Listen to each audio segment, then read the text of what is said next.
नमस्कार बच्चों, आज हम लोग विधान भाग 1 के पाठ आलो अंधारी का अध्ययन करेंगे। उसके बारे में थोड़ी सी संक्षिप्त जानकारी हम लोग हासिल करेंगे। आलो अंधारी मूलतः आत्मकथा है जो लिखी गई है बांग्ला भाषा में। हम लोग उसका हिंदी रूपांतर पढ़ रहे हैं। इसकी लेखिका हैं बेबी हालदार। आलो अंधारी का तात्पर्य है उजाला और अंधेरा। अंधारी मतलब अंधेरा, आलो मतलब उजाला। तो बेबी हालदार के जीवन में किस प्रकार अंधेरे और उजाले का सम्मिश्रण हुआ, कैसे अंधेरे में से एक उजाले की किरण प्रस्फुटित हुई और कैसे वो आज एक लेखिका के रूप में समाज में अपना स्थान बना चुकी हैं, इसका ही संक्षिप्त वर्णन इस पाठ में किया गया है। बेबी हालदार के बारे में थोड़ी सी जानकारी प्राप्त करते हैं। बेबी नाम है अदम्य इच्छा शक्ति से भरी उस लड़की का जो हर स्थिति से लड़ती भिड़ती आज एक लेखिका के रूप में स्थापित हो रही है, या हम कह सकते हैं आज एक लेखिका के रूप में वो प्रतिष्ठित हो चुकी। जीवन को बेहतर बनाने और अच्छा लिखने के लिए प्रयासरत हैं।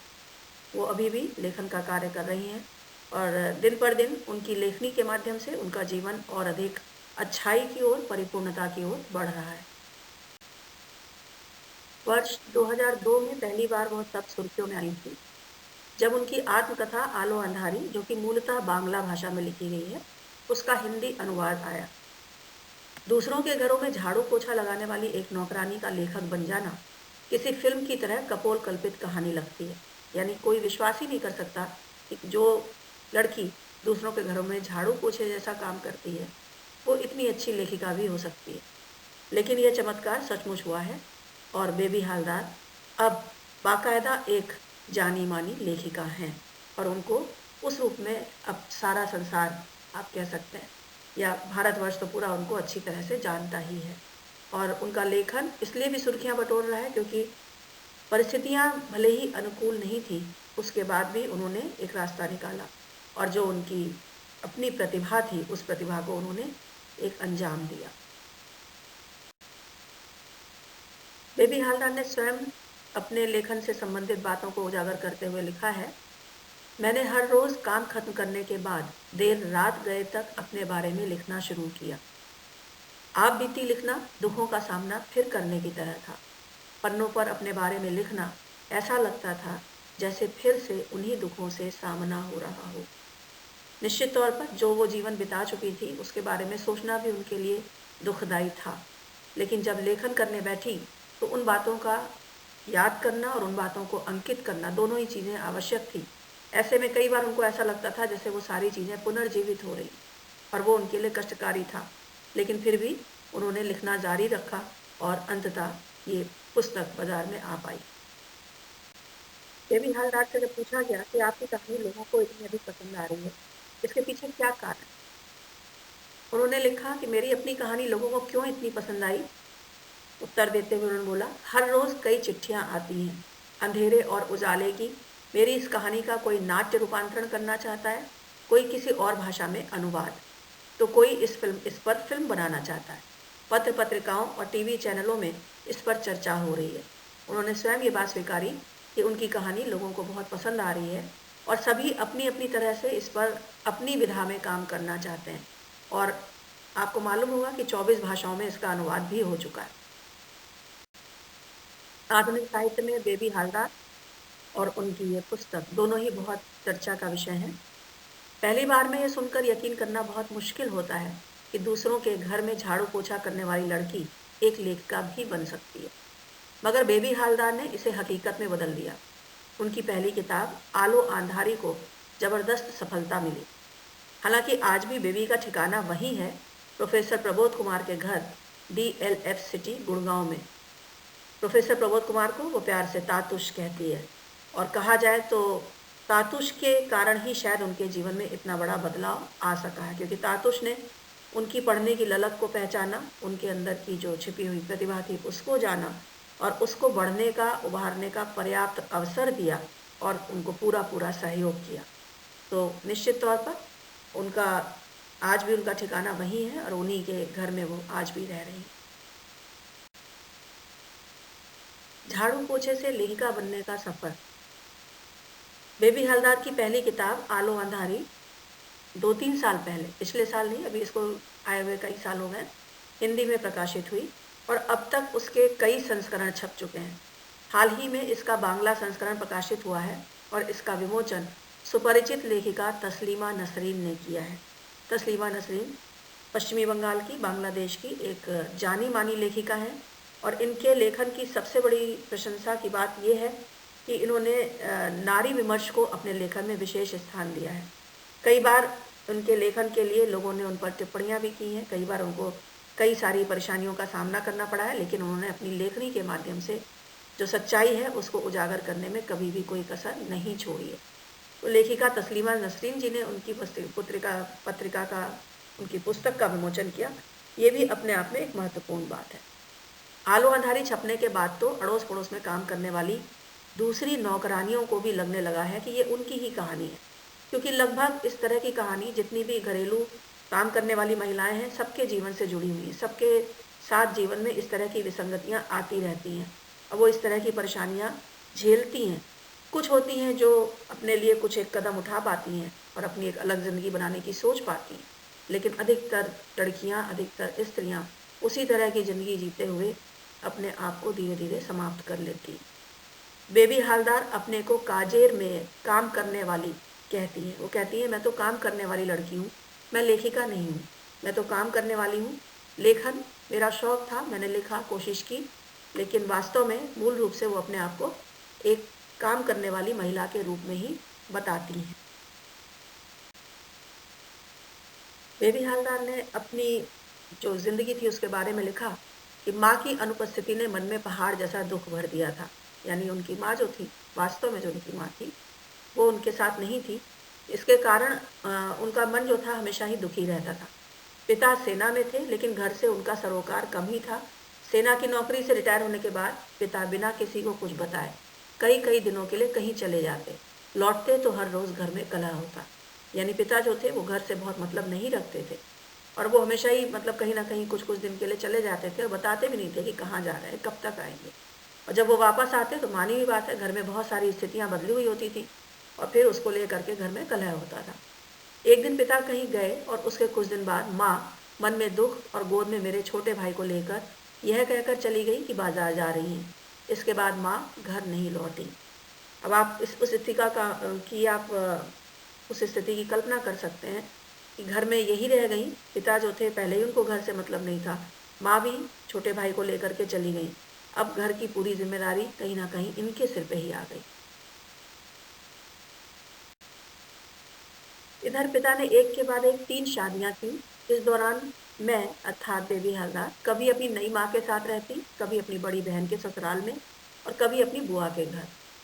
यहाँ वहाँ रहने और पिता की लापरवाही के कारण पढ़ने लिखने से तो जैसे कोई रिश्ता ही नहीं बचा था।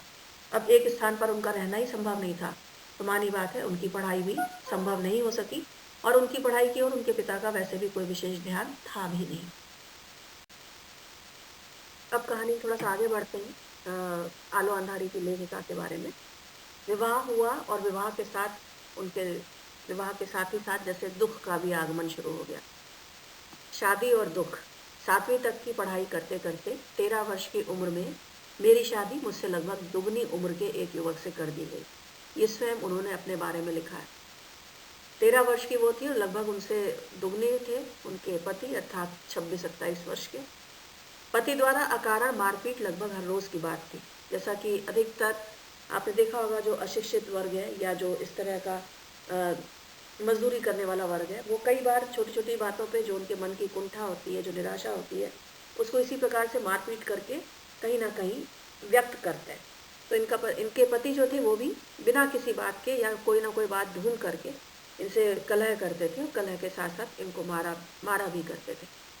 पति की प्रताड़ना, पैसों की तंगी के बीच जिल्लत भरे दिन सरकते रहे। यानी कहीं से भी इनके मन में कोई सुकून नहीं था, कोई शांति नहीं थी, कोई खुशी नहीं थी।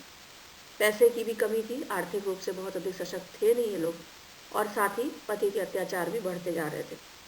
एक एक कर 3 बच्चे हुए और उसी बीच में चूंकि नासमझी भी थी, अशिक्षित भी थी और बहुत ज़्यादा कोई जानकारी भी नहीं थी, भले ही स्थितियाँ बहुत अधिक अनुकूल नहीं थी, उस बीच भी इनके 3 बच्चे हो गए।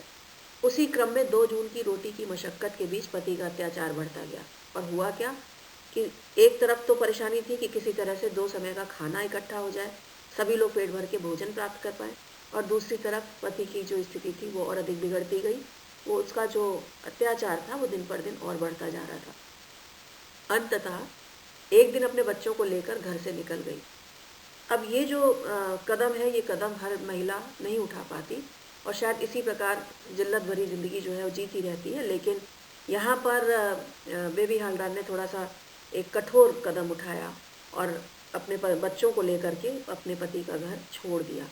उसने अपने बच्चों को भी वहाँ पर नहीं छोड़ा, क्योंकि उसे मालूम था कि उसके बच्चों की परवरिश भी उसके बिना नहीं हो पाएगी। तो अपने पति का घर छोड़ कर के वो बाहर निकल आई। उसकी स्थिति की कल्पना कीजिए, उसके पास ना तो कोई काम था, ना रहने के लिए कोई सही में कोई आश्रय था, कोई जगह थी, और 3 बच्चे थे जिनकी परवरिश की ज़िम्मेदारी उसके ऊपर थी। और ऐसी स्थिति में उसने वो अपना घर छोड़ने का निर्णय लिया। तो इससे आप अनुमान लगा सकते हैं कि उस घर में रहना उसके लिए कितना मुश्किल हो गया होगा, और वो अत्याचार सहते-सहते एकदम तंग आ गई थी, और तब उसने ये निर्णय लिया। बेबी हालदार ने बताया कैसे उनकी ज़िंदगी में दुःख और उसके बाद और दुःख आते ही चले गए। एक जब उन्होंने घर छोड़ दिया, घर छोड़ के वह बाहर आ गईं, उसके बाद फिर तो जैसे अंतहीन दुखों का सिलसिला सा शुरू हो गया। मानी बात है, अब घर भी नहीं है, नौकरी भी नहीं है, 3 बच्चे हैं, अपनी सुरक्षा की भी चिंता है, और उसके साथ बहुत सारी आर्थिक विषमताएँ, सामाजिक विषमताएँ, वो सब भी हैं। दुर्गापुर, फरीदाबाद, गुड़गांव, एक घर से दूसरे घर नौकरानी के बतौर लंबे समय तक काम किया। अब जो इस तरह की घरेलू कामकाज करने वाली महिलाएं होती हैं, जहाँ पर उनको अपने लायक सही काम मिल जाता है और उसके उपयुक्त उनको पैसा भी मिल रहा होता है, उसके हिसाब से वो एक स्थान से दूसरे स्थान पर जाती रहती हैं। इसके पास अपना कोई घर तो था नहीं, तो जहाँ इनको काम ठीक मिलता था ये वहाँ पर चली जाती थी। तो दुर्गापुर से निकल कर आई फरीदाबाद रहीं, फरीदाबाद से फिर गुड़गांव आई, और गुड़गांव में ही अभी हैं। नौकरानी के बजाय बंधुआ मजदूर कहना ज़्यादा बेहतर होगा। सुबह से देर रात तक की हाड़ तोड़ मेहनत के बाद भी खुशियों की कोई रोशनी कहीं नज़र नहीं आ रही थी।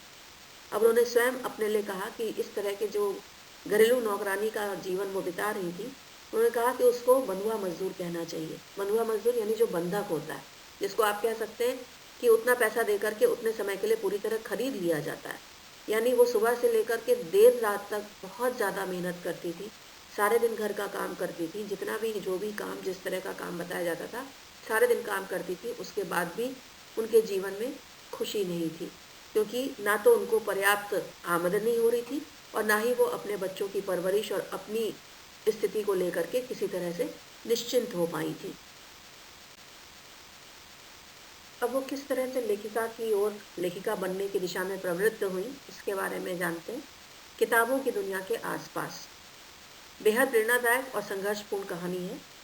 वो जिस घर में चौका बर्तन करती थी, उसके एक कमरे की 3 अलमारियां किताबों से भरी हुई थी। ये गुड़गांव सिटी, जो गुड़गांव की बात है, वहाँ पर डीएलएफ सिटी में।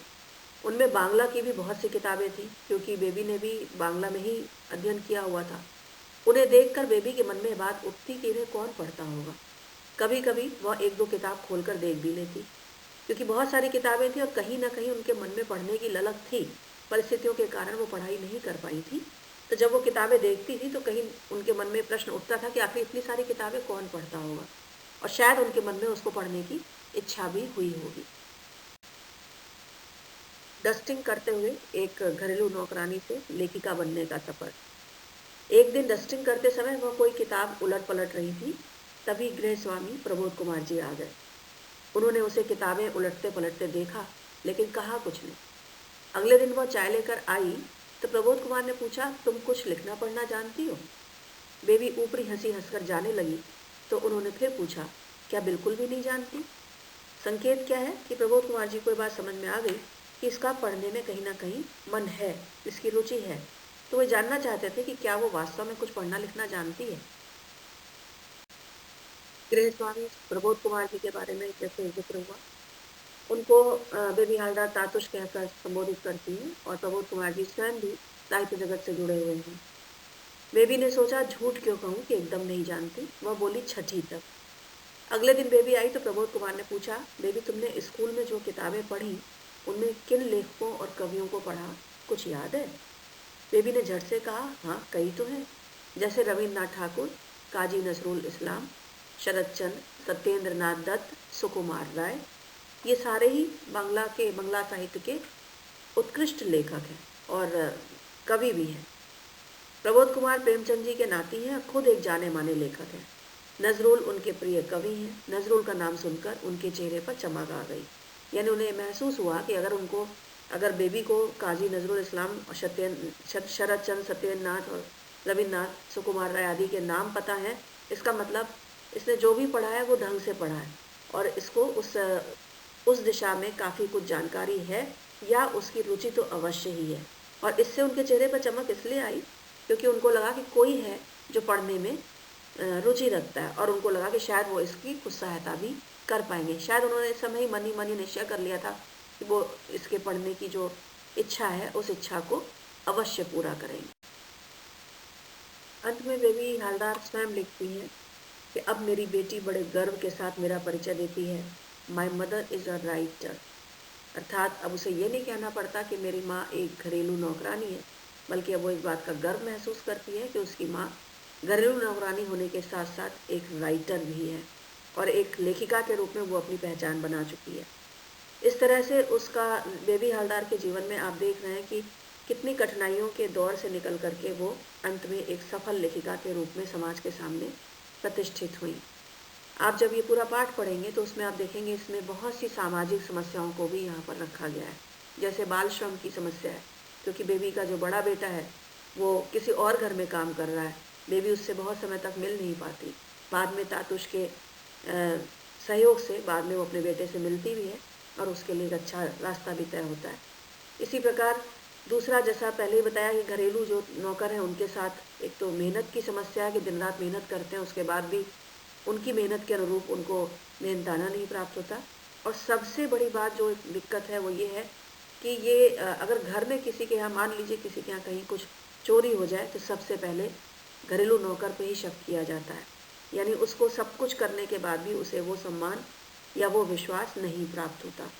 तीसरी समस्या इसमें जो उठाई गई है वो जब बेबी जो है वो अपना घर छोड़ करके, अपने पति का घर छोड़ करके आके बस्ती में रहने लगती है, तो वहाँ पर शौचालय की सुविधा नहीं है, जिसके लिए उसको कहीं अपने घर से बाहर जाना पड़ता है और वहाँ पर भी बहुत सारी समस्याओं का सामना करना पड़ता है। और अब उसके बाद एक और जो समस्या सामने आई है, जब कोई ऐसी स्त्री अपने घर को छोड़ करके, अपने पति को छोड़ करके समाज में रहकर अपने लिए अलग रास्ता चुनती है या अलग अपना काम करने की कोशिश करती है, तो समाज में उसको बहुत अच्छी निगाह से नहीं देखा जाता। जैसे कि उसकी गृह स्वामिनी जो है वो बार बार उससे ये प्रश्न करती है कि तुम यहाँ अकेले क्यों रहती हो, तुम्हारा स्वामी कहाँ है, वो यहाँ क्यों नहीं आता। एक आध बार उससे ये भी पूछा जाता है कि तुम इतनी रात तक कहाँ रहती हो। कोई उसकी समस्या को नहीं समझता कि उसे नौकरी के लिए, काम के लिए बहुत देर तक रात में बाहर रहने पड़ने की आवश्यकता हो सकती है, लेकिन उसको इस चीज़ का भी कहीं ना कहीं मन में मलाल रहता है। और जो सबसे बड़ी बात आई है वो ये, जो रिश्तों की खासियत है या हम कह सकते हैं रिश्तों की सच्चाई है। इस पाठ के माध्यम से लेखिका ने ये स्पष्ट करना चाहा है कि वास्तव में रिश्ते जो हैं केवल खून के रिश्ते नहीं होते, हमारे आपसी भाईचारे के, हमारे सहयोग के, हमारी सद्भावना के रिश्ते भी होते हैं, या हमारी भावनाओं से जुड़े हुए जो रिश्ते हैं वो भी रिश्ते अहमियत रखते हैं।